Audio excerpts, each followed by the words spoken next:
नमस्कार dear students, मैं हंसराज गुजर फोटोन प्लस इंस्टीट्यूट से आपके सामने। वैसे तो लाइव क्लास है दोस्तों 21 तारीख से स्टार्ट होंगी, लेकिन एक टॉपिक लेके आया हूँ आपके सामने ऐसे 12th बोर्ड के लिए। और 12th बोर्ड में ये टॉपिक काफ़ी इम्पोर्टेंट है एग्ज़ाम व्यू से। जो टॉपिक है रदरफोर्ड गोल्डफॉयल एक्सपेरिमेंट, यानी कि रदरफोर्ड का अल्फा प्रकीर्णन प्रयोग। अगर आप नए हो हमारे YouTube चैनल पर तो हमारे YouTube चैनल को सब्सक्राइब कीजिए, ज़्यादा से ज़्यादा शेयर कीजिए और अधिक से अधिक स्टूडेंट तक पहुंचाइए। रदरफोर्ड गोल्डफॉयल एक्सपेरिमेंट में पहले बात तो ये एक्सपेरिमेंट किया क्यों गया। तो रदरफोर्ड के अंडर में स्टूडेंट क्या कर रहे थे, पीएचडी कर रहे थे। तो उन्होंने सजेस्ट किया कि इस एक्सपेरिमेंट को आप बार बार दोहराइए।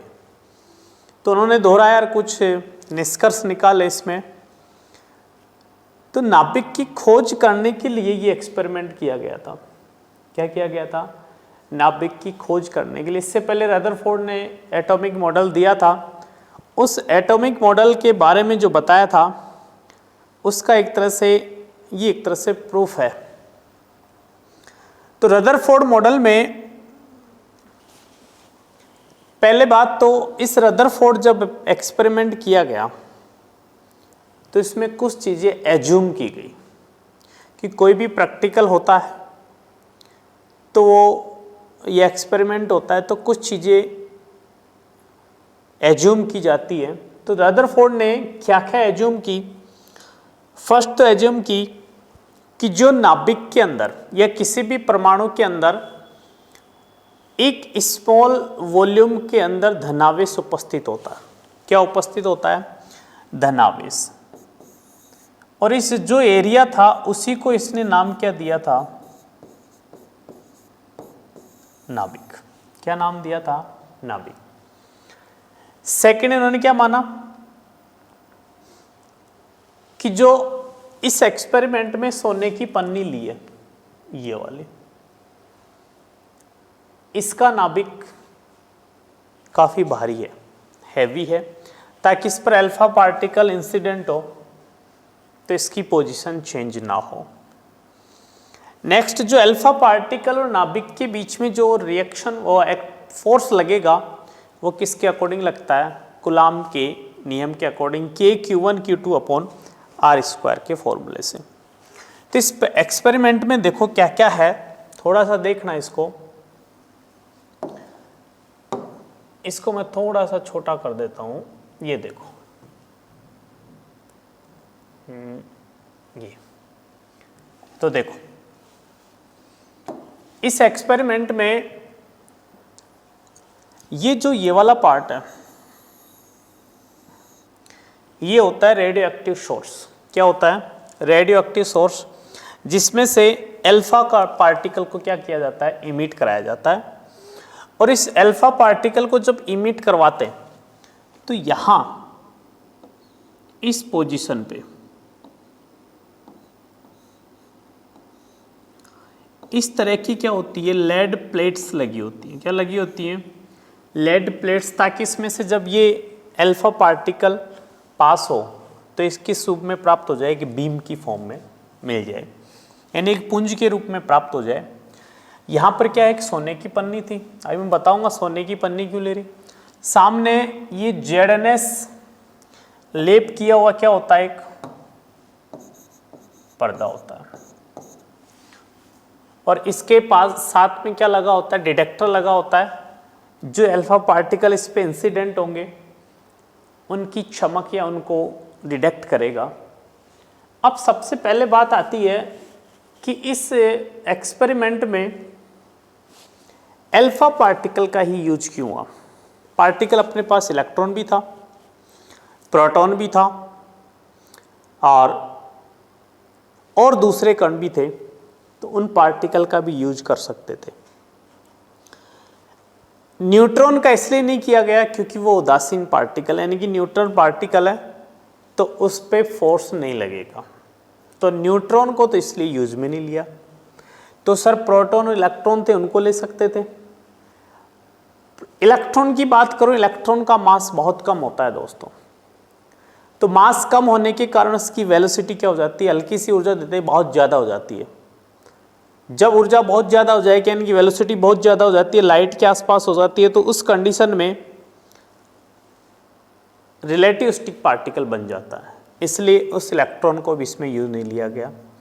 प्रोटॉन को यूज क्यों नहीं लिया? क्योंकि अपन को एक थोड़ा सा हैवी पार्टिकल चाहिए था जिसका मास ज़्यादा हो, क्योंकि मास ज़्यादा होगी तो वेलोसिटी क्या होगी उसकी, कम होगी। इसलिए यहाँ पर अल्फा पार्टिकल जो है, उस अल्फा पार्टिकल का जो मास है वो कंपैरिजन टू प्रोटॉन कितना होता है, 4 टाइम्स। इसलिए 4 गुना ज़्यादा होने के कारण अपन किसका यूज लेते हैं, अल्फा पार्टिकल का। अब एक चीज़ तो समझ में आ गई कि इसमें अल्फा पार्टिकल का ही यूज क्यों हुआ। सेकंड बात आती है कि सर यहाँ पर गोल्ड फॉयल क्यों यूज लेते हैं। और भी थी, सोने की पन्नी की जो इसकी थिकनेस होती है, वो थिकनेस कितनी होती है, ये होती है 2 × 10⁻⁻7 मीटर। अब इस सोने की पन्नी का ही यूज क्यों लिया? क्योंकि सोने की पन्नी, अपने प्रकृति में 2 पदार्थ ऐसे होते हैं, एक चांदी यानी कि सिल्वर और एक गोल्ड। इन दोनों की तन्यता बहुत ज़्यादा पाई जाती है। कितना भी उनको खींच लें अपन, तो खींचने पर वो जल्दी से टूटते नहीं, कितना भी बारीक कर दो उनको टूटते नहीं है। तो अब 2 हो गए अपने पास, एक तो सिल्वर और एक हो गया गोल्ड। तो सर इस सिल्वर का यूज क्यों नहीं हुआ? अब इन दोनों में, क्योंकि अपन को हैवी नाभिक चाहिए, क्या चाहिए, हैवी नाभिक। सिल्वर का जो एटॉमिक नंबर होता है लगभग 69 होता है और गोल्ड का होता है 79। तो इसका मतलब भारी नाभिक कौन सा हुआ, सिल्वर और गोल्ड में से गोल्ड।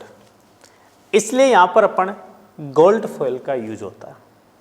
तो अल्फा पार्टिकल पता चल गया, अल्फा पार्टिकल क्यों यूज हुआ, यहां पर सोने की पन्नी ही क्यों ली गई, ये भी अपन डिस्कस कर लिए। अब देखो यहां से जब अल्फा पार्टिकल इस पे इंसिडेंट होंगे, इंसिडेंट होने के बाद में ये अल्फा पार्टिकल जो ये ZnS वाला लेप किया हुआ है, इस पे जाके क्या होगा, इंसिडेंट होगा और उसका डिटेक्ट कौन करेगा, डिटेक्टर लगा होता है। अब ZnS का ही लेप क्यों किया गया, क्योंकि सबसे ज़्यादा प्रतिदीप्त यानी कि चमकीलापन किस में पाया जाता है, ZnS में। अब इस प्रैक्टिकल को करने के बाद में क्या क्या ऑब्जर्वेशन किए गए, क्या क्या ऑब्जर्वेशन हुए देखना। पहला ऑब्जर्वेशन क्या किया, most alpha particle travels through the foil under undeflected, यानी कि ज्यादातर अल्फा पार्टिकल्स हैं जो इस सोने की पन्नी से बिना डिफ्लेक्ट हुए आर पार गुजर गए, यानी कि ये वाले जो अल्फा पार्टिकल्स है बिना डिफ्लेक्ट होते हुए निकल जाते हैं। इसका मतलब जो नाभिक है या परमाणु है उसका अधिकांश भाग कौन सा है, खोखला है। सेकंड क्या किया, कुछ अल्फा पार्टिकल्स स्मॉल एंगल पे क्या हो गए, स्कैटरिंग या डिफ्लेक्टेड हो गए, यानी कि ये कुछ एंगल इसकी जो लाइन्स उसके साल में थीटा एंगल पे कुछ small angle 1 degree 2 degree 3 degree पर क्या हुए, अल्फा पार्टिकल वहाँ से क्या हो गए, डिफ्लेक्ट हो गए। और लगभग 8000 से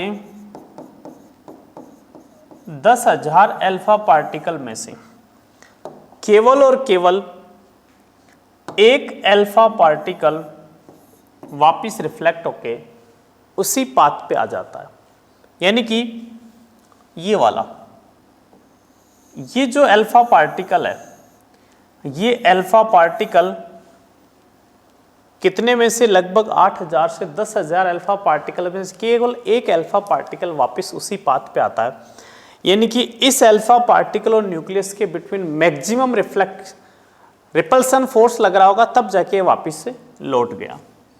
अब यहाँ पे जो थीटा एंगल पे जो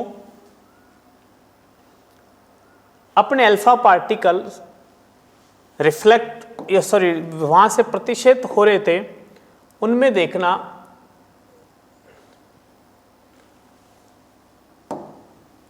जो इनकी प्रकीर्णन होने वाले अल्फा कणों की संख्या है, वो अल्फा कणों की संख्या एन थीटा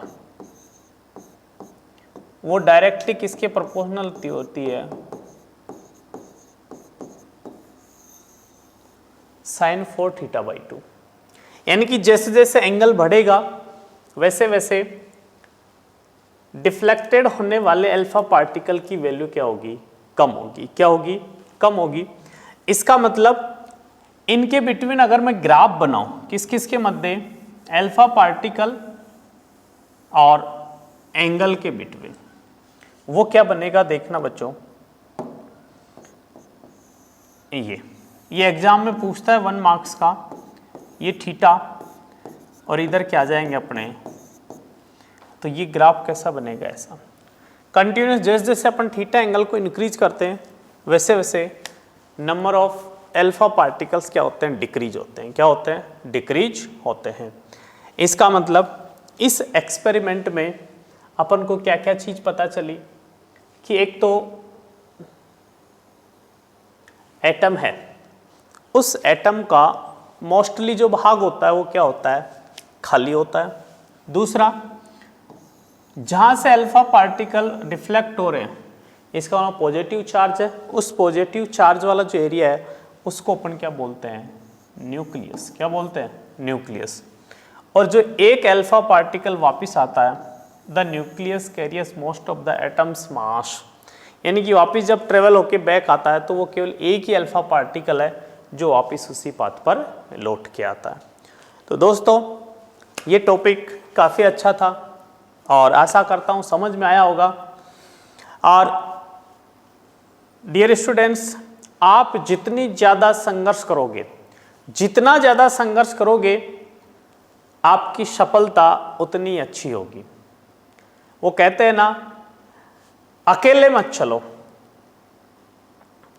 अकेले चलने से जैसे बारिश का पानी है दोस्तों, वो अकेला इकट्ठा होता है, कुछ दिनों बाद में सूख जाता है। क्या होता है, सूख जाता है। मैं अकेला चला था, धीरे धीरे कारवा बनता चला गया। तो कारवा बनने का मतलब आपको एक समुद्र की तरह बनना है, केवल बारिश के पानी की तरह नहीं जमा होना कि बारिश का पानी जमा हो गया और कुछ दिन बाद में सूख जाए। तो आपको समुद्र बनना है दोस्तों।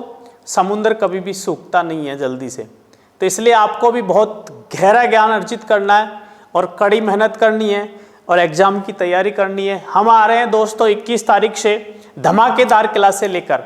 आप भी तैयार रहिए और ज़्यादा से ज़्यादा चैनल को सब्सक्राइब कीजिए और शेयर कीजिए। बहुत मज़ा आने वाला अपनी क्लासों में दोस्तों। आज के लिए इतना ही, थैंक्स।